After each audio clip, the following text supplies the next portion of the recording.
નમસ્તે આદરણીય વડીલો, આચાર્ય શ્રી, ગુરુજનો તથા મારા વહાલા વિદ્યાર્થી મિત્રો, આપ સૌને 77મા પ્રજાસત્તાક દિનની હાર્દિક શુભેચ્છા. મારું નામ કરણ કાસુલા છે.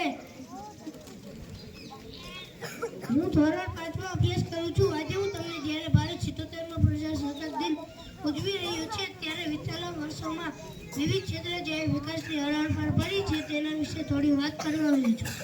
વર્તમાન સમયમાં ભારત અને ભારતીયોનો સ્થિતિને વિવિધ શિખર સર કરવામાં હંમેશા ઉપર રહ્યો છે. ભારતે વિશ્વ ફલક પોતાની આગવી છાપ મૂકી છે.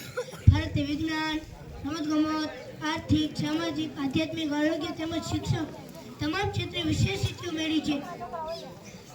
ભારતમાં નહીં પણ ચીન, રશિયા, જાપાન તેમજ અમેરિકા જેવા વિકસિત દેશોમાં પણ પોતાનો પડઘો પાડ્યો છે.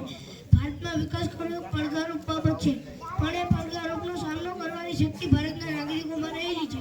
ભારતનું અર્થતંત્ર આજે અણુવિજ્ઞાન, અવકાશ વિજ્ઞાન, આઈટી વગેરે ક્ષેત્રે મહત્વની હરોળમાં પહોંચી રહ્યું છે. આપણી દરેકની ઈચ્છા આઝાદ ભારત ઉપરાંત વિકસિત ભારતમાં જીવવાની છે.